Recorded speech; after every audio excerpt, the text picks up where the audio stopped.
Jadi dari video ini ada berapa tokoh yang akan kita bahas hari ini? 5. Ya, 5. Jadi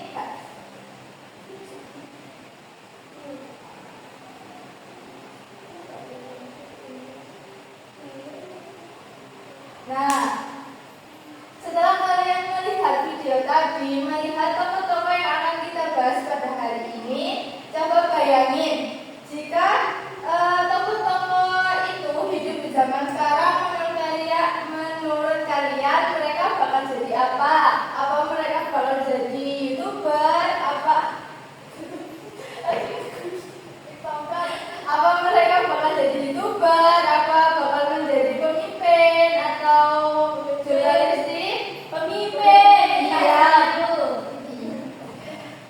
Iya, betul. Jadi kebanyakan dari mereka itu akan menjadi pemimpin. Tapi kalian tahu, pemimpin itu bukan cuma orang yang duduk di kursi kekuasaan, tapi ada yang memimpin lewat pemikiran, lewat tulisan, lewat perjuangan, bahkan ada juga yang lewat puisi. Nah, sekarang kita akan membahas satu persatu dari tokoh ya.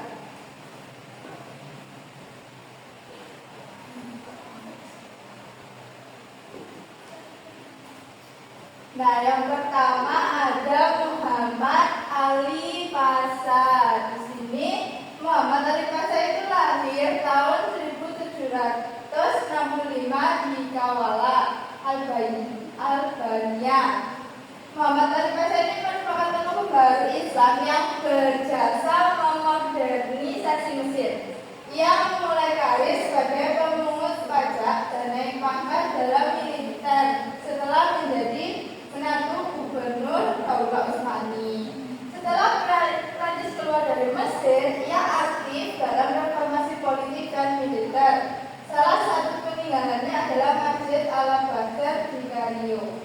Ia wafat tahun 1849 dan dimakamkan di Masjid Al-Aqsa di Kairo tersebut. Jadi Al-Pasha ini tadi berasal dari mana? Kavala. Ya, betul. Selanjutnya ada Jamaluddin Al-Afghani. Jamaluddin Al-Afghani ini lahir tahun 1838 di Afghanistan dan dikenal sebagai tokoh pembaharu Islam abad ke-19. Jamaluddin Al-Afghani ini menguasai banyak ilmu dari agama hingga sains dan aktif berjuang di Mesir, India, dan juga Prancis. Ia juga sempat menjadi penasehat dan perdana menteri di Afghanistan. Tapi karena ide pembaharuannya, ia itu dianggap berbahaya oleh Inggris dan terus diawasi. Tokoh yang ketiga itu adalah Muhammad Abduh. Muhammad Abduh ini lahir di Mesir pada tahun 1849 dan sejak kecil itu dia sudah dikenal cerdas. Bahkan dia telah menghafal Al-Quran pada usia 12 tahun. Ia juga sempat menjadi petani, tapi kembali melanjutkan pendidikan di Tantan dan kemudian ke Al-Azhar di Kairo. Di sana Muhammad Abduh ini berguru pada Jamaluddin Al-Afghani yang memperluas wawasannya dalam filsafat sosial dan politik. Sepanjang hidupnya, Abduh ini tertarik pada tasawuf, namun kritis terhadap praktik lahiriahnya. Dan Muhammad Abduh ini dikenal sebagai tokoh reformis Islam yang berpengaruh hingga wafatnya pada 11 Juli tahun 1905 yang mendapat kehormatan luas di Mesir. Nah, selanjutnya ada Muhammad Rashid Ridho. yang lahir di Kalamun, Lebanon pada 23 September 1865. Ia tumbuh dalam keluarga religius dan memulai pendidikan dengan belajar Al-Quran, berhitung, dan menulis. Ia menimba ilmu di Madrasah Al-Rasyidiyah dan kemudian di Madrasah Al-Wataniyah Al-Islamiyah yang dipimpin oleh Syekh Husain Al-Jisr yang sangat mempengaruhi semangat pembaruannya.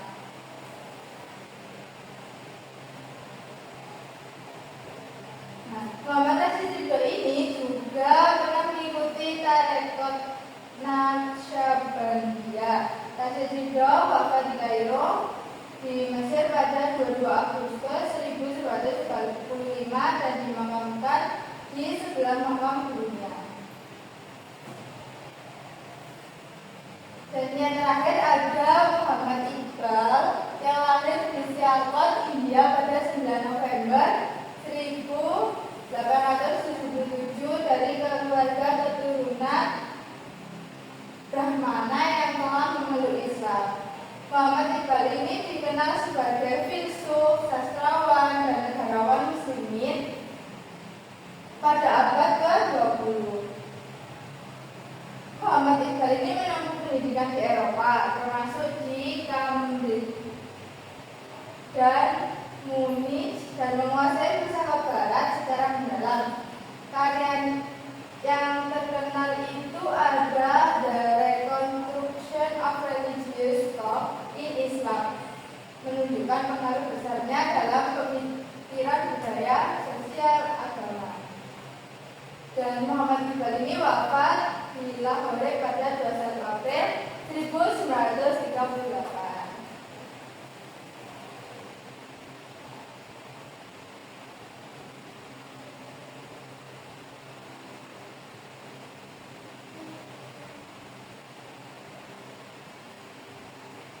Nah, selanjutnya pengaruh ajaran dan gerakan terhadap kondisi umat Islam pada saat itu dan pada masa kini.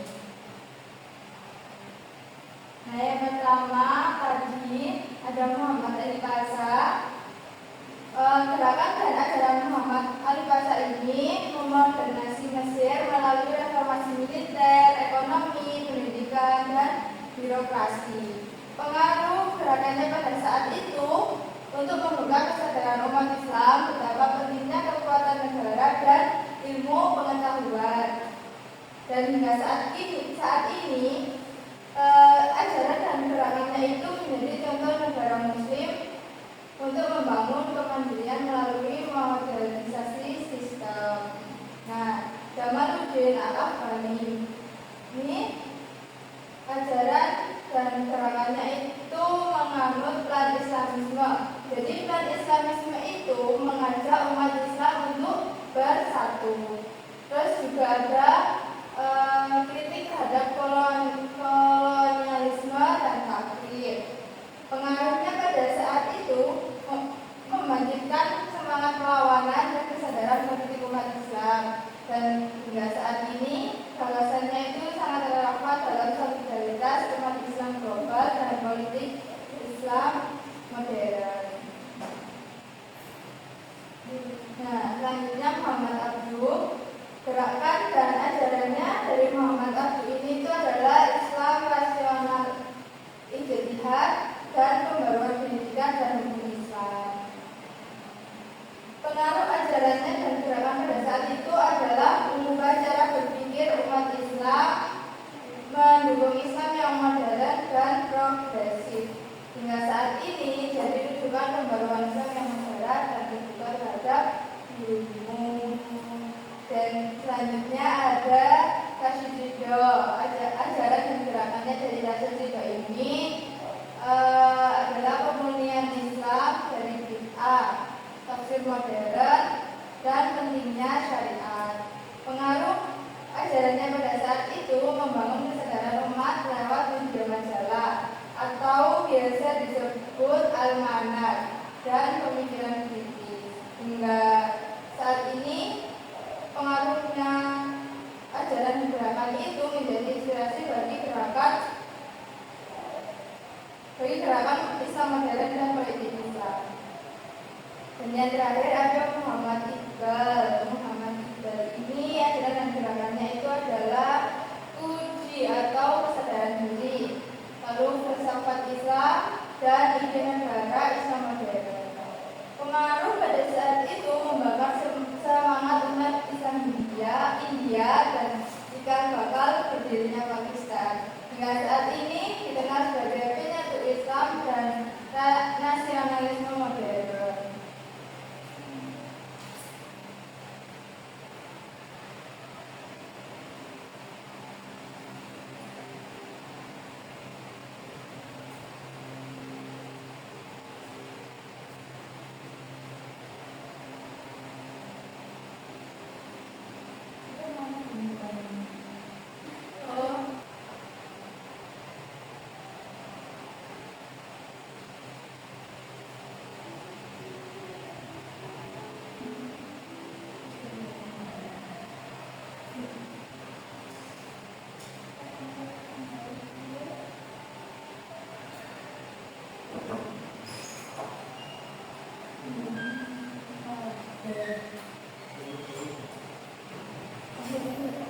Nah, jadi itu tadi adalah biografi singkat dari para tokoh-tokoh yang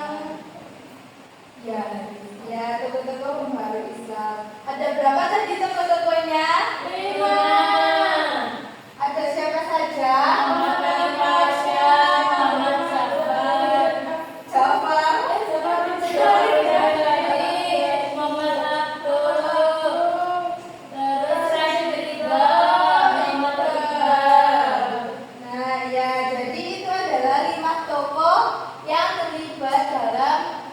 Pembaharu Islam dalam kebangkitan umat Islam. Nah, selanjutnya Ibu akan memanggil 2 anak untuk membaca ini. Untuk memilih salah satu tokoh dari kelima tersebut, nanti silakan dibaca yang ada di slide ya. Nah, ada yang mau membaca, ada yang mau memilih. Nah, ada yang mau memilih. Mbak Bisa Rizky ya. Mau pilih siapa? Muhammad Salim Pasha. Oh iya. Nah, silakan ini ya, berdiri ya. Berdiri dibaca seperti memperkenalkan diri sendiri. Ya.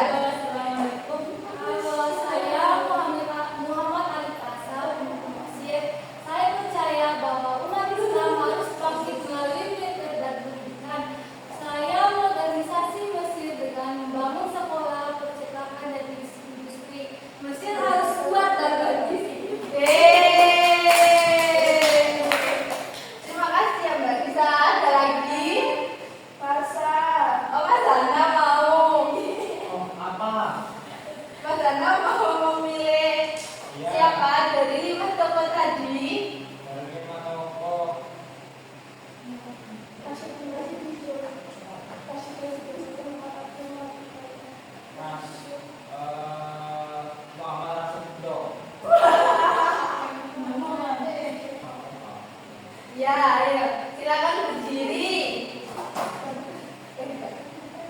Maju mas.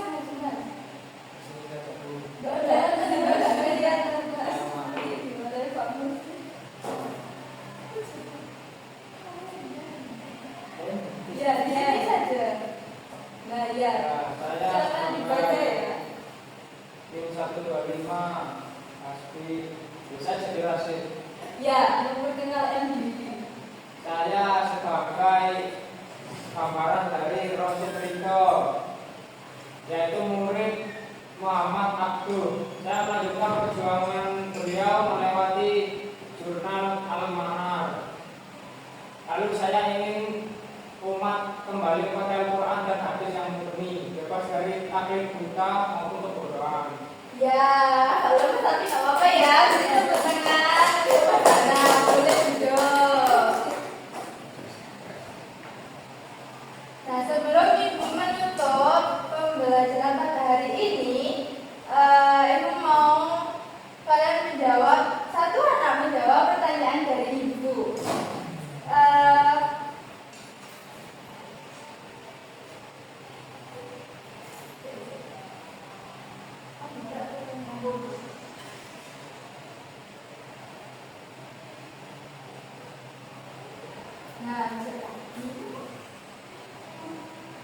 Nah, jadi pertanyaannya itu, kalau kalian hidup di zaman mereka, kalian itu ingin mengikuti semangatnya siapa? Mau jadi seperti siapa dari kelima tokoh tadi? Ada yang mau menjawab? Saya, Bu. Ya, Mbak Tisti. Saya memilih Muhammad Iqbal, Bu. Kenapa? Karena beliau menyampaikan semangat Islam lewat puisi. Keren banget menurut saya. Karena tidak semua orang bisa menyentuh hati orang lain lewat kata-kata. Apalagi beliau itu bisa membangkitkan semangat umat Islam hanya dengan tulisan. Wah, luar biasa ya. Jadi, setiap tokoh itu punya cara masing-masing untuk membangkitkan umat. Dan kalian pun juga bisa dengan cara kalian sendiri. Oke, sebagai penutup, Ibu ingin ambil satu pesan penting dari pembahasan pada pagi hari ini, yaitu kebangkitan umat Islam tidak hanya terjadi karena perang atau kekuasaan, tetapi juga karena pendidikan, pemikiran, persatuan, dan kesadaran diri.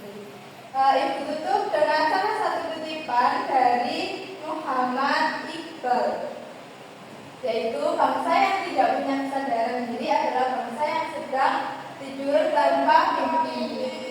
Jadi mulai sekarang, mari kita bangkit dengan versi terbaik kita masing-masing. Sebelum kita menutup, mari kita membaca hamdalah. Alhamdulillahirabbil alamin. Oke, terima kasih untuk pembelajaran hari ini. Semoga ilmunya dapat bermanfaat. Wassalamualaikum warahmatullahi